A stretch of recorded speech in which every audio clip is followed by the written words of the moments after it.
John Doreward was a Serjeant-at-law and Speaker of the House of Commons of England.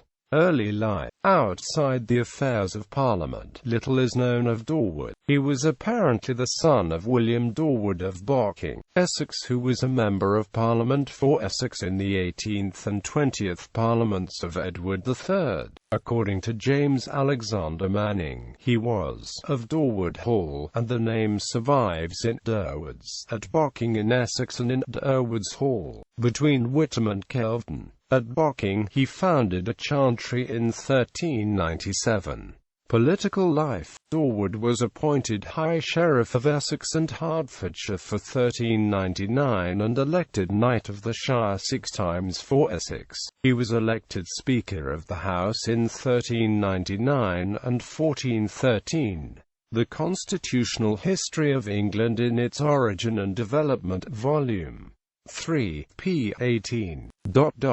In the case of Sir John Cheney, the Speaker elected in 1399, the excuse of ill health was accepted by the King as valid. The clergy had in fact objected to the nomination. Sir John Cheney withdrew, and John Doreward was chosen in his place. The chronicler Robert Fabian, writing about 100 years after Doreward's first election as Speaker, gives a more obscure version of events. Then this feast with all honour ended. Upon the morn being to iThe, the Parliament was again begun, and upon Wednesday Sir John Cheney, YT, before that time had occupied a Speaker of that Parliament, by his own labour, for cause of such infirmities as he had, was discharged, and a squire named William Doreward was elected to that roomy for Hym. The Parliament was almost identical in make-up to the previous Parliament held under Richard II, where, thanks to the political manoeuvring of Sir John Bussey, many of Parliament's powers had been stripped from them and given instead to a committee. The summoning of this Parliament showed good political judgment on the part of the de facto King. Henry IV,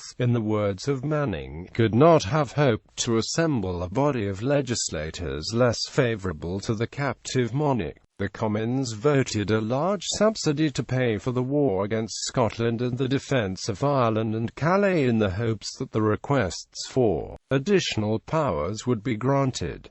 The Commons also voted for the arrest of William Scrope and Henry Green, both councillors of Richard II. Doreward was again made Speaker of the House of Commons for the Parliament of 1413. This was the first of Henry V, and he was appointed again apparently after his predecessor had resigned from ill health. The Parliament of 1413 granted Henry V a subsidy for 4 years, an unusually long period. This is understood to be explained by the new king's popularity. Some historians have assumed that the John Doreward in the Parliaments of 1399 and 1413 were father and son, but they are evidently the same person. The Speaker of the House of Commons in both cases was a Serjeant-at-law, which was not an appointment held by either of Doreward's sons.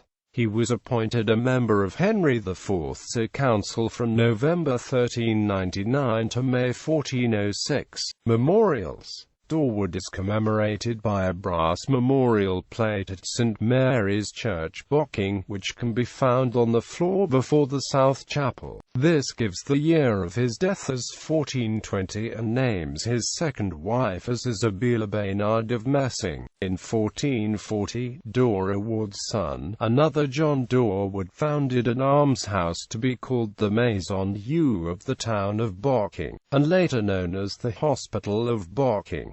Among its purposes was to pray for the soul of John Doreward, the founder's father.